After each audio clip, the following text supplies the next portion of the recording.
좋은 아침입니다. 아침의 하나 뉴스 종합 비타민 아침의 매일경제 김은미입니다. 오늘의 일면 같이 볼까요? 먼저 매일경제입니다. 대출 급증의 주범 50년 주담대 축소라는 기사입니다. 지금 가계대출이 상당히 급증하고 있다라는 기사 보셨을 겁니다. 근데 그 급증의 주범 50년 만기 주택담보대출이다라고 지금 지목이 됐었는데 이걸 축소하기로 했다라는 겁니다. 네. 일반형 특례 보금자리론도 중단하기로 했다라는 건데요.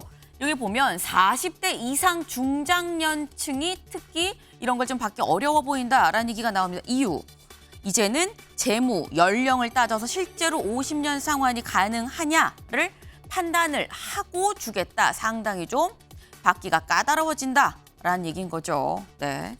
DSR 산정 만기를 보통 40년 정도로 축소할 거다라는 얘기가 나오고 있습니다. 다음 기사 볼까요?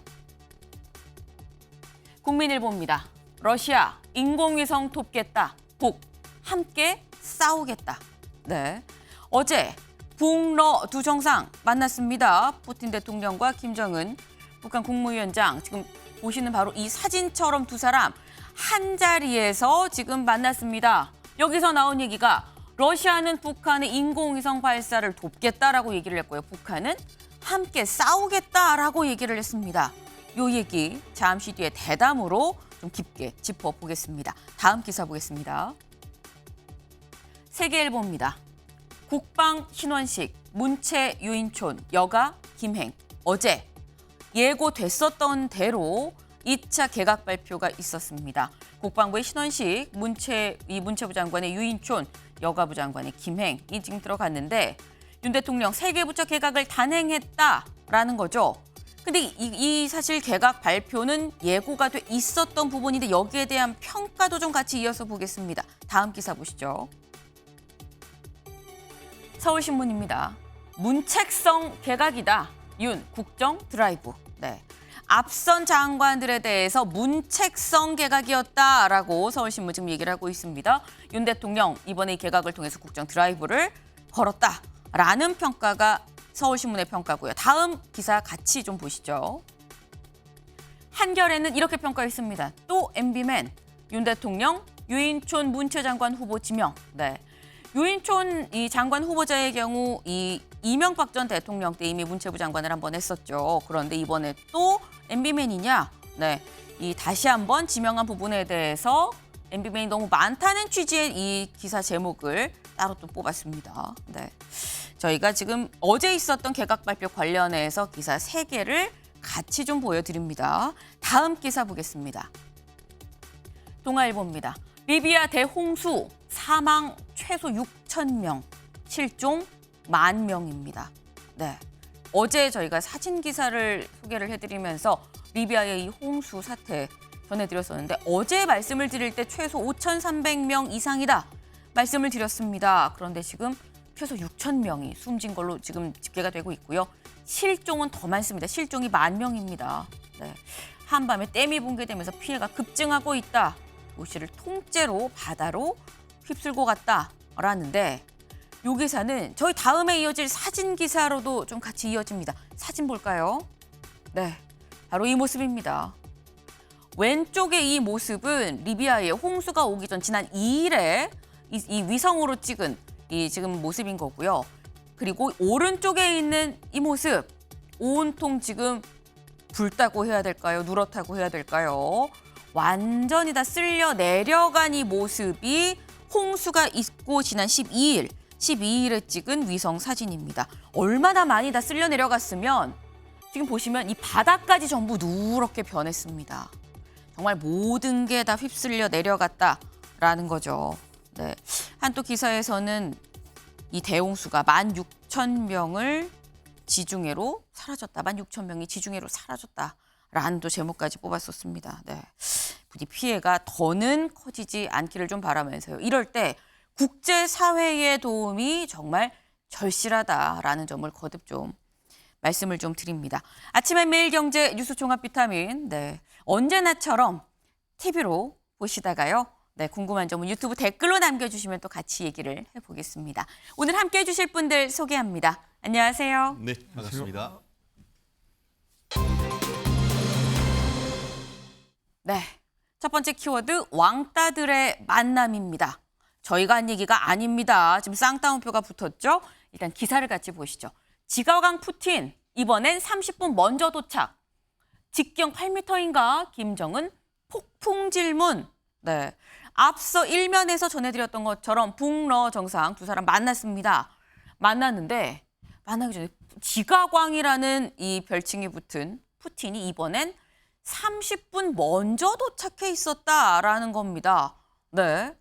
그래서 사실 푸틴 대통령 어제 만난 장소가 우주기지라고 하죠. 그래서 지금 보시는 것처럼 먼저 30분을 도착해서 안에 들어가 있었던 것도 아니고 나와서 지금 서서 언제 오나, 이제 오나, 저제 오나 하염없이 바로 기다리고 있었습니다. 기다리다가 김정은 위원장이 도착을 하니까 또 앞에 나가서 이렇게 맞이하는 그런 모습입니다. 참 이게 놀랍다라고 지금 놀라운 상황인 거니까 지금 기사 제목으로도 지과강 푸틴이 30분 먼저 왔다라고 뽑은 거겠죠. 그럼 이 지과강이란 별명이 왜 붙었느냐. 그동안 푸틴 대통령이 얼마나 많이 지각을 했느냐. 앙겔라 메르켈 독일 전 총리를 만날 땐 4시간 15분이 늦었습니다. 아베 신조 전 일본 총리 만날 때 2시간 30분이 늦었었고요. 우리나라 대통령들 만날 때도 뭐 예외는 아니었습니다. 문재인 전 대통령 만날 때 2시간. 박근혜 전 대통령 만날 때 1시간 45분. 이러다 보니까 정상들 간의 만남에서는 5분, 10분 늦는 것도 사실 결례일 수 있는데 4시간을 늦어버리는 그래서 지가광이다라는 얘기가 붙었는데 이랬던 푸틴이 지금 30분을 먼저 나왔습니다. 최진영 변호사님. 우리 아이가 달라졌어요는 아니고요. 푸틴 대통령이 달라졌어요. 네. 지가광이 이번엔 왜인 걸까요? 절박한 자가 의리다. 지금 누가 현재 절박한가를 보여주는 것인 반면에 네. 그런 것과 함께 또 하나는 푸틴이 노련한 협상가다 이런 것도 지금 깔려 있는 것 같습니다. 아시다시피 지금 4시간 늦고 2시간 늦고 네. 한 것은 네. 어떻게 보면 다른 정상과의 결례라고도 할 수 있지만 네. 주고받는 협상에 있어서의 어떤 노련하게 내가 협상력을 갑이다. 갖겠다라고 하는 것을 보여주는 것이죠. 네. 그렇게 해서 약간 좀 화를 나지만 그 상황 속에서 이제 약간 그 미안하다라고 하면서 뭔가를 합의를 끌어내려고 하는 그런 부분이 있었는데 통상 저 케이스 같은 경우에는 뭐 러시아에서 뭔가를 좀 줘야 되는 그런 상황이라고 하면은 네. 그것을 통해서 조금 덜 준다고 하면은 이번 같은 경우에는 우크라이나 사태 속에서 네. 전쟁에 사람이 부족하고 총알이 부족한 이 상황에서 누가 지금 급하겠습니까? 그렇기 때문에 빨리 나가서 기다림을 통해서 오히려 김정은으로부터 뭔가를 끌어내기 위한 그런 내용인 것이다라고 읽히는 것이 맞는 것 같고요. 네. 결국 이번 내용 같은 경우에는 갑은 확실히 김정은이고 을로서의 어떤 그 푸틴을 볼 수 있는 부분인 것 같은데 단순히 내가 을이란 걸 넘어서 네. 국가 지도라서 어떻게 보면 협상에서 최대한 그 북한으로부터 많은 것을 끌어내기 위한 나름대로의 전략이 아닌가. 우리가 방송하는 것은 아마 그런 부분이 아마 깔려 있는 것이 아닌가 생각을 합니다. 사실 평소에 그렇게 막 4시간 늦고 2시간 늦고 한 건 어떻게 보면 밀당의 전략이라고도 볼 수 있는데 그런 전략조차 쓸 수 없을 만큼 상당히 지금 푸틴 대통령이 절박하다. 그만큼 절박하다라는 말씀을 지금 하셨습니다. 근데 푸틴 대통령이 30분 일찍 나온 것뿐만 아니고요. 다음 기사를 좀 볼까요? 푸틴 전용차인 러시아 리무진 소개, 김 뒷자리에 함께 앉기도. 네, 지금 이 푸틴 러시아 대통령이 직접 자신의 차를 소개를 했습니다. 네, 직접 자신의 이 차를 소개를 하면서 바로 저 모습입니다. 지금 이 모습. 지금 이게 제 차입니다. 그러면서 막 두 팔을 뭐 벌려가면서 막 지금 설명을 하고 있죠. 뒷자리에 같이 앉기도 했다라는 건데 김정은 위원장 상당히 좀 열심히 좀 경청을 하는 그런 모습입니다. 이 모습 직접 제가 영상으로 준비했는데 어떤 차길래 그런지 같이 보고 오시죠.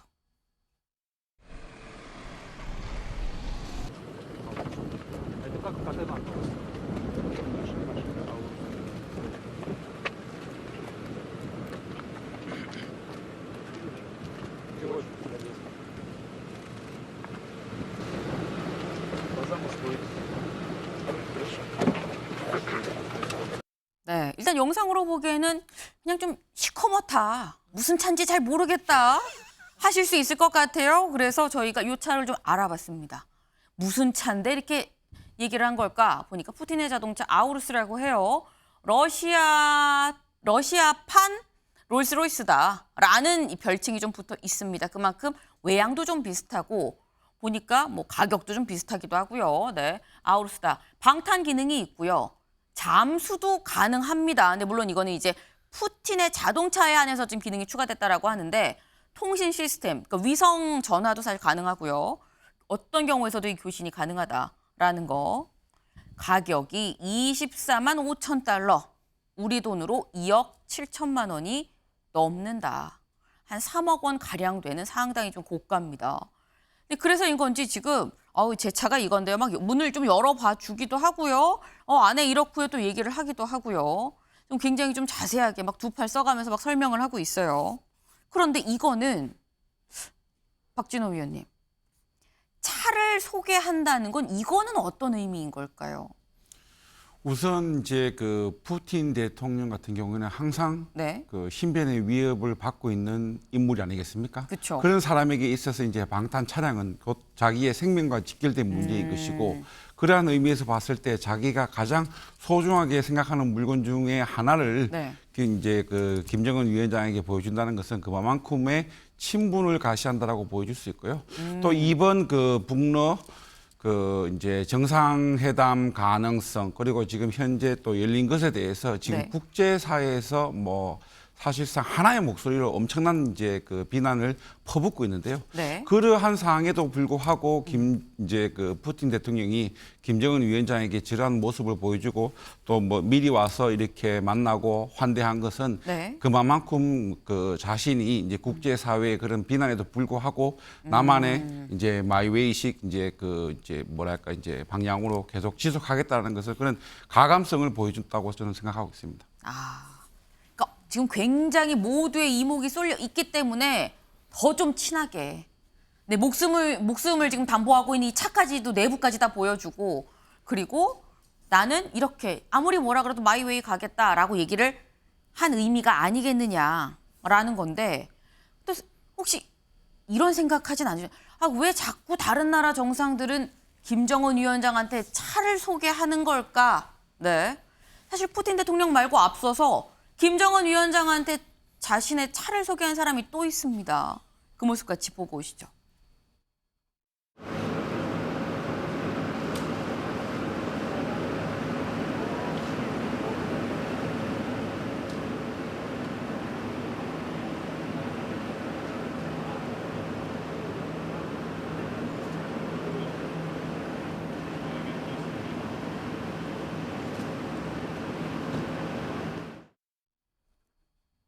네.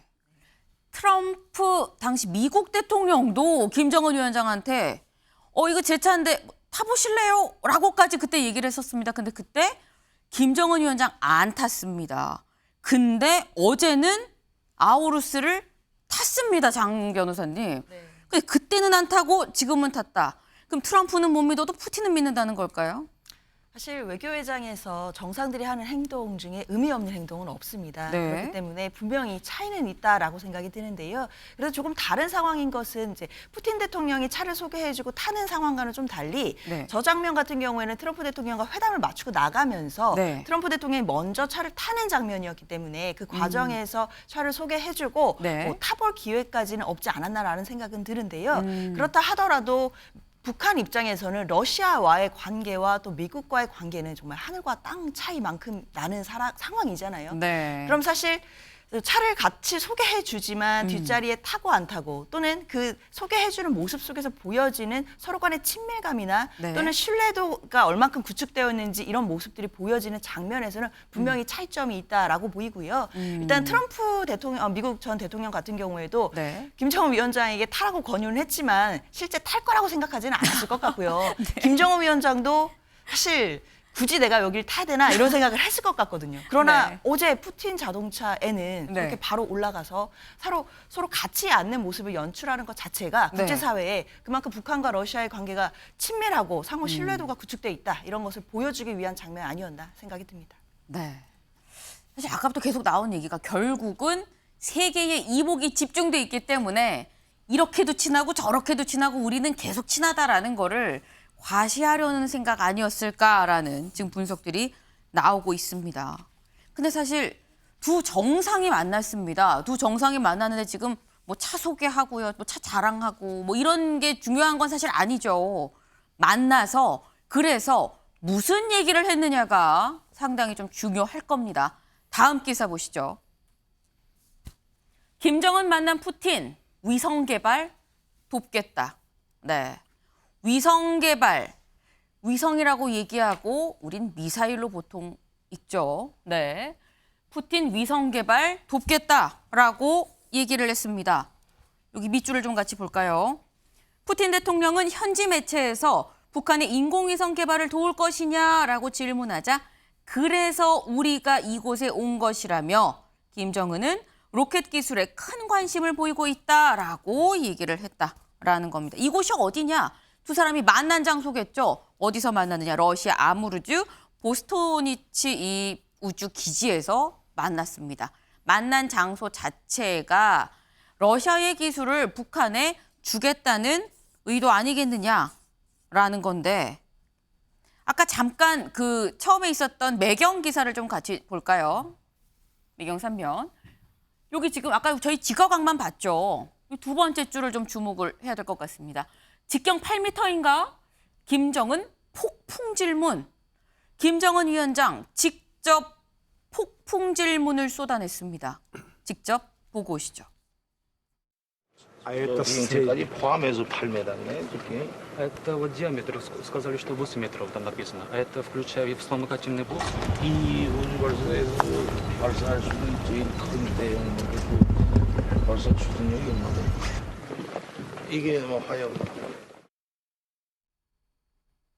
네, 뭐 상당히 질문이 많아요. 막 화염이 어떻고 뭐가 8m고 막 계속 얘기를 하고 있습니다. 그만큼 본인이 궁금해하고 관심이 가는 사안이란 얘기일 텐데 정대진 교수님. 네. 지금 보면 북한이 사실 앞서서 두 번의 위성 발사, 정찰 위성 발사가 실패했거든요. 그래서 기술력으로는 아직인 거 아니냐라는 건데 지금 저렇게 엄청난 관심을 보이는 북한의 의지, 여기에 러시아의 기술력이 더해진다고 하면 이건 상당히 좀 위험한 거 아니냐라는 생각이 듭니다. 예, 북한이 원하는 바는 이번에 우주 개발 기술, 특히 로켓 기술, 올해 2번 실패를 했잖아요. 네. 그 로켓 발사 기술에 대한 보완, 그 협조를 받는 게 가장 1순위일 거고요. 네. 그리고 할 수 있다면 군사 정찰 위성 자체를 들여오는 것도 아마 아예 굉장히 완제품을 들여오는 거예요. 예, 그것도 굉장히 원할 겁니다. 만리경이로라고 하는 거를 만들어 놨지만 이제 그게 사실은 두 개를 지금 말하자면 그냥 날려먹은 상황이잖아요. 네. 이런 상황에서 새로 이제 군사정찰 위성을 만들 수 있는 기술력의 협조를 받거나 네. 아니면 완제품을 들여오는 건데 러시아는 이거 내주기 쉽지는 않습니다. 사실은 이 위성이라고 하는 거, 로켓이라고 하는 걸 지금 아무리 푸틴이 다급해서 포탄을 받아오는 게 아주 급하지만 네. 그렇다고 해가지고 이게 군사정찰 위성이 뭐 북한이 쏘아 올린 게 한국 보고 미국 보고 일본만 보는 게 아니라 중국도 보고 나중엔 중국, 러시아도 이제 관측할 수 있는 건데 그걸 내준다라고 하는 네. 것, 그건 쉽지 않은 거고 유엔 제재에 또 위반되는 것이죠. 네. 그러니까 유엔 안보리 상임이사국인 러시아의 또 체면이 또 있는데 그 규범을 어기는 것 아마 쉽지는 않아 보입니다. 근데 지금 말씀 중에 러시아가 이 핵심 기술을 이렇게 주진 않을 거다라고 말씀을 하셨어요. 그럼 정 교수님, 그럼 러시아가 어느 정도 수준으로 지금 아까 푸틴 대통령이 본인 입으로 우리가 여기 그래서 온 거다라고까지 얘기를 했거든요. 주긴 줄 것 같아요. 근데 그러면 메인은 안 주고 쭉정이 거만 줄 것이냐. 어떻게 보십니까? 어느 정도 수준으로 기술을 주겠다는 걸까요, 그럼? 어음을 발행하는 식으로 줄 것 같아요. 어음 발행. 뭐냐면은 북한의 이제 대외 협상 구조에서 가장 취약한 게 뭐냐면 네. 북한은 늘 현찰을 주고 어음을 기다려야 되는 구조거든요. 대외 협상 구조가. 포탄을 주면은 끝이죠. 네. 현찰을 포탄을 이제 넘겨주면 러시아 국경 넘어가면 끝인데 네. 그 다음에 받아와야 될 거 군사정찰 위성을 현물로 받아오거나 로켓을 아예 현물로 받아오거나 네. 발사대를 아예 받아오거나 이제 이런 거는 사실 어렵잖아요. 이렇게. 그쵸. 누구 기술자가 넘어오고 발사대 짓는 것도 협조를 받고 해야 되는 건데 시간도 걸리고. 그렇죠. 그게 다 어음성입니다, 사실은. 그렇기 때문에 러시아 입장에서는 지금 포탄을 일단 급한 대로 좀 받고 네. 아마 좀 시간을 많이 지연할 가능성이 높죠. 그리고 우리가 여기 왜 왔느냐, 로켓 네. 협조를 하기 위해서 왔다라고 푸틴도 아주 외교적 수사로 굉장히 이제 모든 걸 줄 것처럼 이야기하지만 네. 그게 정말 어느 정도까지 이루어질지는 정말 지켜봐야 될 문제일 겁니다. 그렇군요. 아, 지금 표현이 굉장히 귀에 쏙 들어왔습니다. 포탄이라는 현찰을 주고 어음을 받아올 것이다. 근데 어음의 돈을 갚는 시간은 러시아가 상당히 좀 지연시킬 가능성이 있다라고까지 말씀을 주셨는데, 근데 약간 여기서 주목해 볼 부분이 김정은 위원장의 이 질문, 폭풍 질문 세례입니다. 김정은 위원장, 뭐 일각에서는 표현을 하기에 굉장히 좀 호기심이 많은 학생 같았다라고 하는데, 이동학 위원님, 김정은 위원장이 뭘 메모를 막 하고 이러는 건 사실 처음 봤어요. 그럼 김정은 위원장도 푸틴이 약간 절박하다라고 얘기를 했었는데, 김정은 위원장도 푸틴 못지않게 지금 굉장히 절박한 상황인 거 아니겠느냐라는 생각도 듭니다. 왜 그러냐면 지금 뭐 이 한미일 군사 동맹 이런 것들이 지금 강화되고 있고 지금 네. 동북아시아의 위험성이 굉장히 높아지고 있는 상황에서 북한도 지금 고립되는 모양새란 말이죠. 그리고 이제 국제사회에서 거래도 쉽지가 않습니다. 그리고 지금 식량난도 막 겪고 있어요. 네. 그러니까 아마 북한의 이해관계도 이러한 측면에서 외화를 벌어들이지도 못하고 식량난도 있는데 러시아를 통해서 뭔가 이런 도움을 좀 받으려고 하는 게 아니냐라고 하는 게 하나가 있고, 네. 그다음에 국제적으로는 어쨌든 이 북한과 러시아와 중국 이 삼각 전선을 좀 만들어서 이거에 좀 대응해야 되는 안보적 필요성도 이제 있는 겁니다. 네. 그런 차원에서 보면 푸틴하고 지금 보여주는 이 모양새 자체가 실제로는 좀 과시용으로 혹은 우리가 위협만 받지는 않겠다라고 하는 측면에서도 해석해 볼 수가 있겠습니다. 손에 쥔 건 어음이긴 하지만 일단 대외적으로 비치는 이 이미지 자체만으로도 어느 정도 이 자체만으로도 좀 김정은한테는 이득이다라는 지금 이런 말씀이셨는데, 근데 북러가 이렇게 만났는데 미국이 가만히 있었을까요? 오늘 우리 시간으로 새벽 4시에 블링컨이 이렇게 얘기를 했습니다. 러시아가 우크라이나 침공을 위한 군사력을 확보하는 걸 원치 않고 북한이 러시아가 제공하는 기술로 혜택을 입는 것도 원치 않는다. 응분의 책임, 대가를 치르게 할 것이다 라고 얘기를 했습니다. 정 교수님. 근데 사실 여기 응분의 책임과 대가, 사실 말은 굉장히 단호합니다. 그런데 그동안 북한이 안보리 제재를 어긴 게 한두 번이 아니고요. 러시아는 심지어 전쟁을 지금 일으켰거든요. 하지만 딱히 더 추가적인 제재를 뭘 더 할 수 없는 상태인데 응분의 책임과 대가를 어떻게 치르게 할 수 있는 걸까요? 이게 참 어려운 문제이죠. 이렇게 네. 추가적으로 어떤 무기 거래와 관련된 인물이나 기관들을 네. 제재를 해도 사실 거기에 대해서 북한과 러시아가 뼈 아프게 생각을 할까? 그건 이제 모두가 상식적으로 봐도 그렇게 뭐 신경 쓸 것 같지는 않다라고 하는 거죠. 그냥 둘이 어쨌든 뭐 서방을 경유해가지고 지금 무슨 거래를 하는 것도 아니기 때문에 네. 그렇게 뼈 아프게 생각하지 않을 거다라고 하는 걸 알고 있는데 응분의 책임 대가라고 하는 거는 동맹국의 규합을 의미하고 있는 것 같아요. 그러니까 북한이 러시아에 대해서 포탄 지급을 더 하고 제공을 네. 하고 지원을 하는 거에 대해서 이 서방 동맹국들 더 단합을 해서 우크라이나에 대해서 더 많은 무기 지원, 러시아가 감당할 수 없을 정도로 그럼 끝까지 한번 해보자라는 네. 식으로 이제 군비 경쟁에 거의 가까운 이제 그런 더 동맹국의 규합을 통해서 러시아의 대량의 무기 제공. 여기 이제 한국도 포함되고 일본도 포함되고 다 포함될 건데 네. 이런 것들까지 의미하는 것에서 응분의 책임 대가 한번 갈 때까지 과거에 80년대에 이미 미국은 소련을 상대로 이제 그 군비 경쟁에서 승리를 한 경험이 있죠. 네. 한번 그래 갈 때까지 가보자라고 하는 이야기가 아마 농축이 되어 있는 것 같습니다. 80년대 때 얘기까지 지금 사실 나왔습니다. 그때까지 굉장히 이 갈등이 고조될 수가 있다라는 말씀인 건데, 근데 교수님 그렇다고 한다면 그건 사실 서방이 단합을 하는 거는 뭐 지금 사실 단합을 하고 있거든요. 군비 경쟁 미국과 러시아는 그렇는데 북한한테는 그렇다면 북한한테는 별도의 제재가 없는 걸까요? 북한한테는 지금 뭐 별도의 제재 들어가는 게 인물이나 기관들 더 추가 제재하는 거 하고 추가가 될 것이다. 예, 그리고 또 포탄을 만드는데 필요한 원료의 이제 수입 들어가는 걸 끊어 질산암모늄 같은 것들 아예 원천 차단하는 방법들. 네. 그리고 지금 정유 한 50만 배럴 정도를 지금 매해 수입은 할 수 있거든요, 북한이. 네. 이제 이것을 뭐 추가 제재가 지금 유엔 안보리 상임이사국에서 지금 결의가 제대로 나올 수는 없겠지만 네. 그럼 50만 배럴 이하로 좀 들어가도록 어쨌든 사실상의 해상 봉쇄에 가까운 네. 방해나 이제 이런 것들을 하는 것. 특히 또 러시아로부터 지금 북한이 굉장히 오래 또 그 정유 수입을 많이 했습니다. 보통 2~3천 배럴 하던 것들을 올 7월에만 한 10,000 배럴 넘게 이제 들여왔는데 네. 이런 것들이 못 들어가도록 하는 그 루트에 대한 방해 공작 등등등 뭐 이런 것들을 이제 사실상 펼쳐 나갈 수도 있겠죠. 그렇군요. 북한에 대해서도 뭔가 이런 석유, 정유 부분에 있어서도 제재가 가해질 수도 있고 지금 현재 있던 이 제재 추가해서 개별적으로 좀 디테일하게 제재가 들어갈 수 있다라는 말씀이셨습니다. 근데 지금 다음 기사를 좀 이어서 보고 좀 얘기를 이어가 볼까요? 근데 이런 기사도 나왔습니다. 위성 기술만 얘기를 한 게 아니에요. 푸틴, 김정은과 농업 발전 논의 줄 것 있다. 줄 게 있다고 합니다. 식량 지원을 시사한 것이냐라는 얘기가 나옵니다. 네. 그러니까 지금 푸틴이 위성 기술도 주고 더해서 식량도 주고 자꾸 뭘 주겠다고 합니다. 근데 교수님, 자꾸 뭘 퍼주는 건 북한도 뭘 줬으니까 주는 거 아니겠습니까? 근데 북한이 그럼 얼마나 많이 줬길래 자꾸 이것도 주고 저것도 주느냐.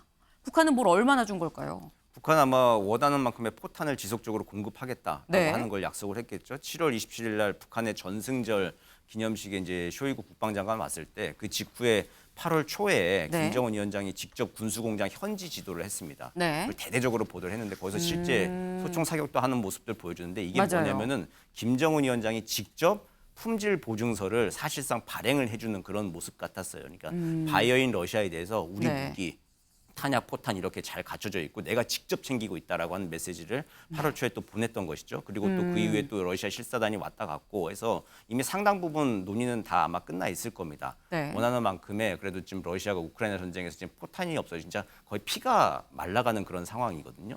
그런 상황이 이제 수혈, 긴급 수혈을 해주고 있는 것인데 네. 여기에 대해서 이제 그 푸틴 같은 경우는 거의 영혼을 갈아 넣어서라도 전쟁에서 좀 이기지 못하더라도 어떤 유지는 해야 되는 상황에서 김정은 위원장의 도움을 받아야 되고 그 포탄이라고 하는 것을 북한이 당분간 지속적으로 좀 제공해 줄 수 있는 기지가 된 것. 이것만 자체만 하더라도 푸틴으로서 상당한 성과죠. 근데 그 성과에 대비해 가지고 네. 군사 정찰 위성이나 로켓이나 이제 이런 것들 일단은 물에 빠진 사람 이제 건져 놓으면은 네. 이제 그다음에 이제 좀 본전 생각을 좀 아마 푸틴도 할 겁니다. 이게 군사 정찰 위성이나 로켓 같은 것까지 줘야 하나. 네. 이제 그래서 일단 기본적으로 아마 얘기하는 게 식량 원하는 만큼 다 줄게. 그리고 또 아마 제 생각에는 뭐 원하면 아우루스도 선물할 것 같아요 언젠가. 예. 그러니까 아마 그 정도로 네. 환심을 사면서 어쨌든 이번에 김정은 위원장이 기분을 상하지 않게 하면서 네. 최대한 줄 거를 아껴놓는 게 러시아의 전략이었을 거라 이렇게 판단이 됩니다. 그렇군요. 지금 일단 포탄을 지속적으로 공급하겠다라는 약속을 받은 거 아니겠느냐. 그게 가장 좀 시급한 문제이기 때문에라고 말씀을 드렸는데 이 두 사람의 이런 오간 얘기, 만난 모습을 보고 외신에선 어떻게 평가하느냐. 국민일보 좀 같이 볼까요? 외신에선 왕따 정상들의 도발적인 만남이다 라고 얘기를 하고 있습니다. 저희 오늘 키워드가 왕따들의 만남인 거죠. 저희가 한 얘기가 아닙니다. 외신이 한 얘기다 라는 거. 네. 다음에 이어서 국민 만평도 하나 더 있습니다. 네. 웃으며 만났으나 부여잡고 울고 있죠. 형, 나 너무 힘들어. 형도 힘들어 미치겠다. 지금, 네. 힘든 두 사람이 만났습니다. 네, 힘든 두 사람이 만났다. 라는 거. 그런데 요거 하나는 또 짚어봐야겠죠. 다음 기사를 좀 볼까요? 북한, 이 와중에 또 쐈습니다. 이번에는 북한의 김정은 위원장이 없었어요, 교수님. 김정은 위원장이 러시아에 가 있는데 쐈습니다. 이거는 무슨 의미일까요? 이게 상징적으로 김정은 위원장이 그 평양을 비운 상황에서도 미사일을 쏠 수 있을 정도의 시스템과 능력을 갖추고 있다. 과시하기 위한 걸로 좀 보입니다. 그간 네. 몇 차례 김정은 위원장이 뭐 하노이도 가고 싱가포르도 가고 중국도 가고 활동하는 이런 일은 전혀 없었습니다. 네. 근데 그때는 비핵화 회담 국면이었어요. 이런 그 군사 도발을 할 타이밍은 아니었죠. 네. 근데 지금은 이제 군사 협력을 위해서 명백히 간 거지 않습니까? 아. 그렇기 때문에 그 상징성으로 군사 협력을 하러 갔다. 그리고 내가 없어도 나를 대신한 나의 참모들이 시스템으로 돌아가서 우리는 언제든지 미사일을 쏠 수 있다. 이미의 시각에 이걸 보여주는 것입니다. 지금 이번에 러시아 한번 가면서 김정은 위원 상당히 좀 많은 걸 설계를 해놓고 갔다라는 생각이 좀 드는 대목입니다.